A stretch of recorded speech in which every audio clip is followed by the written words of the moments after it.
Salut, on se retrouve aujourd'hui pour la présentation du poêle à granulés de la gamme Sérénité de la marque Interstove. Pour rappel, la marque Interstove est une marque française de poêle à bois et de poêle à granulés. Nous sommes propriétaires de 2 usines de fabrication qui sont basées en Italie.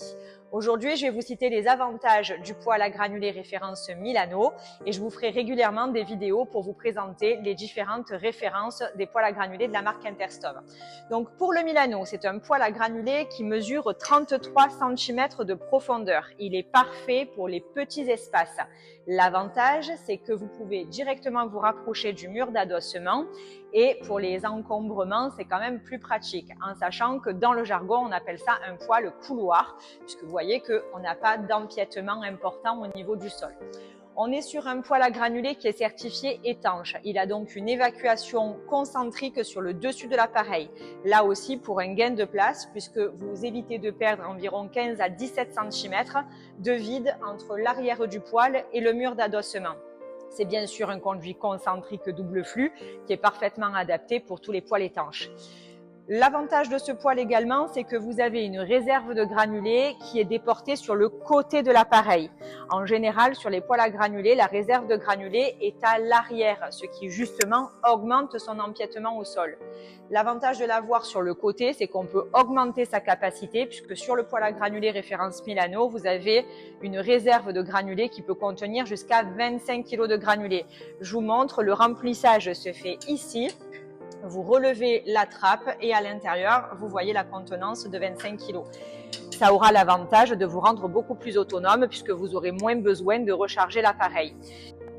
Donc sur cet appareil, vous avez une vitre sérigraphiée toute hauteur, ce qui rend l'appareil beaucoup plus esthétique. Au niveau des fonctionnalités, c'est un poêle qui peut fonctionner de 3 manières, ce qu'on appelle en modulation. Modulation, vous avez donc une sonde de température ambiante qui va déterminer la température qu'il fait à l'intérieur de votre pièce et directement sur le display ou via la télécommande qui fait office de sonde déportée, vous pouvez indiquer la température que vous souhaitez avoir dans la pièce. Et en fonction du delta entre ces deux températures, le poêle va moduler tout seul sa puissance de manière à pouvoir monter le volume en température, mais le poêle ne s'éteindra pas. Deuxième possibilité pour le faire fonctionner, c'est de faire marcher en mode stand-by. Stand-by, ça veut tout simplement dire que le poêle va s'allumer, il va monter le volume en température et dès que la température aura été atteinte, le poêle va s'éteindre. Vous n'aurez plus de flamme, par contre, il va se mettre un peu comme une télévision qu'on mettrait sur veille. Il va simplement attendre que le volume de la pièce chute en température pour relancer son démarrage tout seul. Ça vous permet d'avoir une maîtrise plus précise de la température de votre pièce.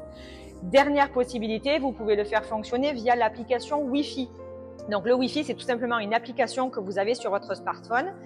Le boîtier Wi-Fi est connecté sur votre box internet de la maison et à distance, où que vous soyez, vous pouvez maîtriser votre poêle, l'allumer, l'éteindre, augmenter, baisser la température ou augmenter et baisser la puissance de la ventilation.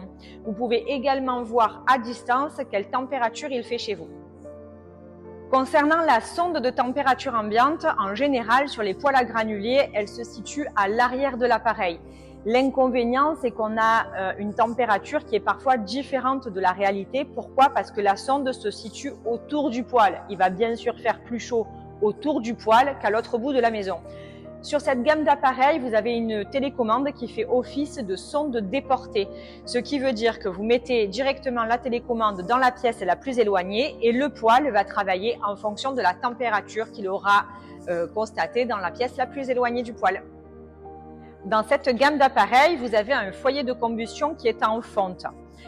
En général, sur les poêles à granulés, le corps de chauffe et le brasero sont en inox. Je vais vous montrer la différence qu'il y a entre un brasero en inox et un brasero en fonte.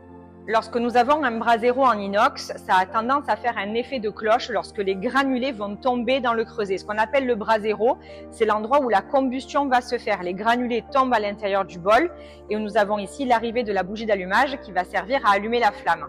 Lorsque le brasero est vide et que les granulés tombent pour le premier allumage, ça fait un effet de cloche en général sur les braseros en inox. Je vous montre.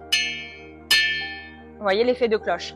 Par contre, sur le même brasero qui est en fonte comme sur le Milano, vous allez voir que le rendu sonore est beaucoup plus sourd. Donc, vous aurez moins d'effet de nuisance sonore lorsque les granulés tombent avec un brasero en fonte. D'autant plus que ça a une durée de vie bien plus importante que sur un brasero en inox.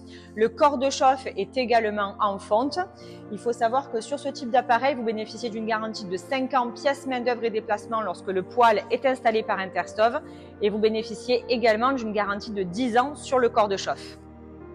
Le Milano peut développer une puissance maximale de 11 kg et il a un rendement de 93%. La dernière option du poêle à granulés référence Milano, c'est qu'il a la possibilité d'être canalisé, c'est-à-dire que vous pouvez envoyer de l'air chaud dans une autre pièce.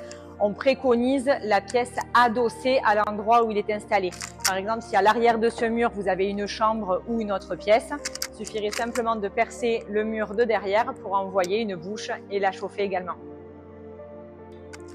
Vous aurez compris pourquoi j'ai choisi cette référence pour mon domicile. Je vous dis à très bientôt pour de prochaines vidéos sur d'autres références. À plus!